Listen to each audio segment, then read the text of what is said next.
Let's rewind a while back, about 30 years back. Try and remember the feeling you got stepping into the arcade at its prime, seeing the rows of games with the monitors flashing light, highlighting grinning faces, hearing hundreds of coins dropping into buckets, listening to the sounds of the games as they beep. The atmosphere was sublime. 30 years ago, arcades at your local mall were booming. Today, they collect dust.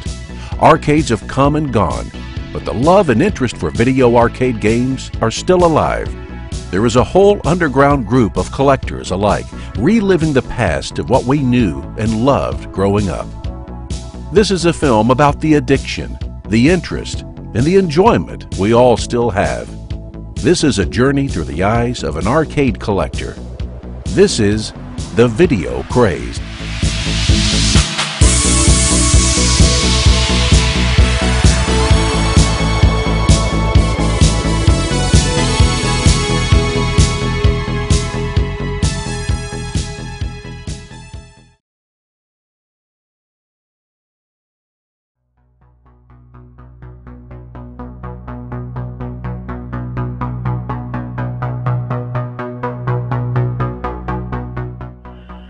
I just remember going into arcades when I was a kid. There were several. I mean, the arcade scene in the early 80s was just so popular. Everybody had their own arcade.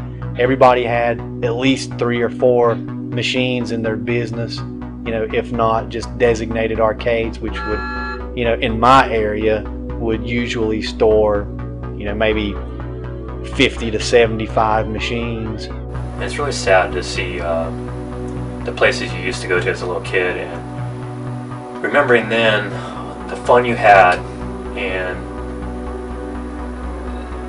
it's all gone. When you go there today, it's gone. It's not there anymore. So I think that's one of the reasons I am collecting is, you know, kind of bringing the arcade and the memory to my home. So then when I got older, I started missing the nostalgia of the games and of the social life I had with the friends. So I started collecting my own games to bring back both the nostalgia and a new social group of people that enjoy what I enjoy, which is playing the classic games.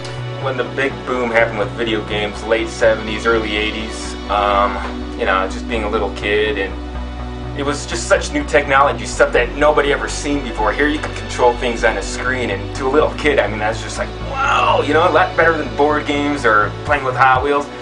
So I got obsessed that young of age, and that was during a time when you could find them everywhere. They were at restaurants, gas stations, party stores, and pretty much anywhere you could think there was a video game or like a row of video games. I think that I am in the same boat and age bracket as people who are just identical to me in my situation, where, you know, so many people had good experiences as a kid with all of these classic games, and, you know, they are now, you know, at an age where they want to own games. They want to own a piece of their childhood. And I think that that's what most of this is about.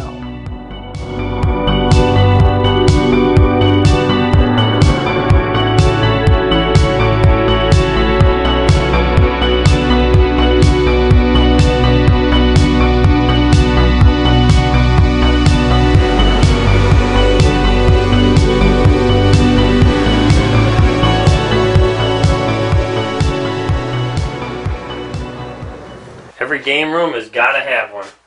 The sound is absolutely unforgettable.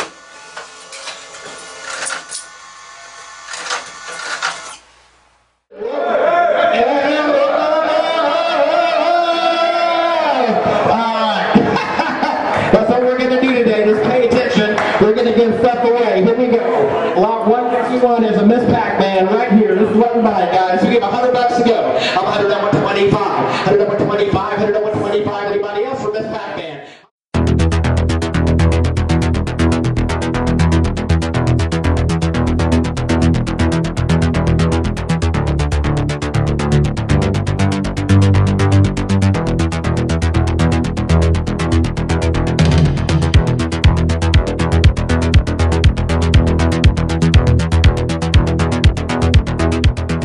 No matter how much space you have, you find out a way to fill it, and then you don't have space anymore. Yeah. So you have one of two options: buy more storage units or sell games. And you know you can't sell games.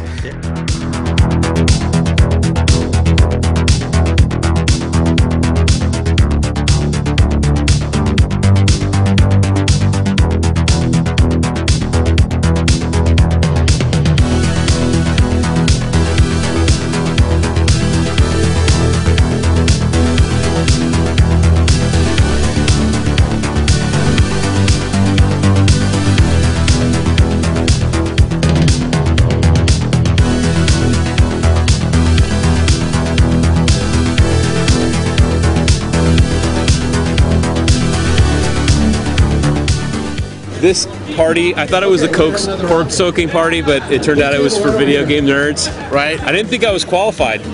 No, you're definitely qualified. Turns out.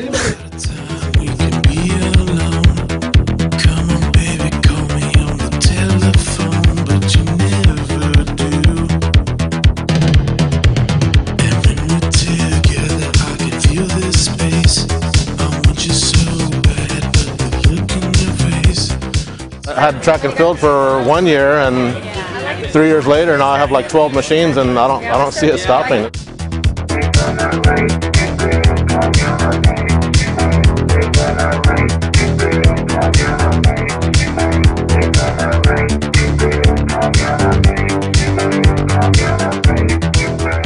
We're at California Extreme. Why are they here?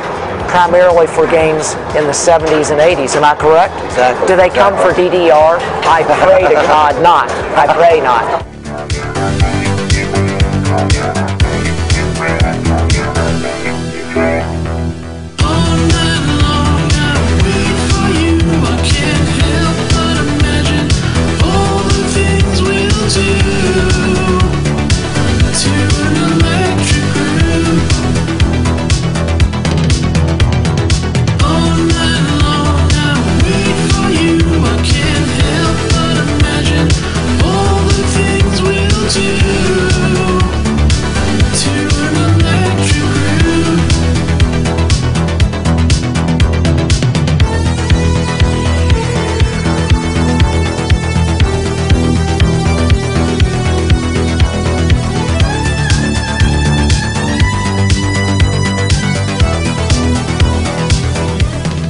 slowly started filling the garage with games to the point where my wife was about to kill me.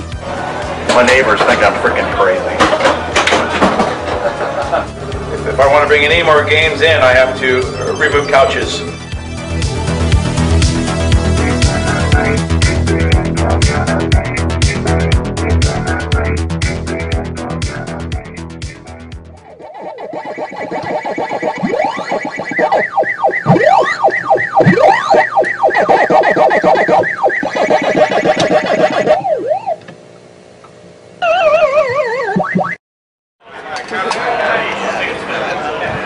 Everybody say hi!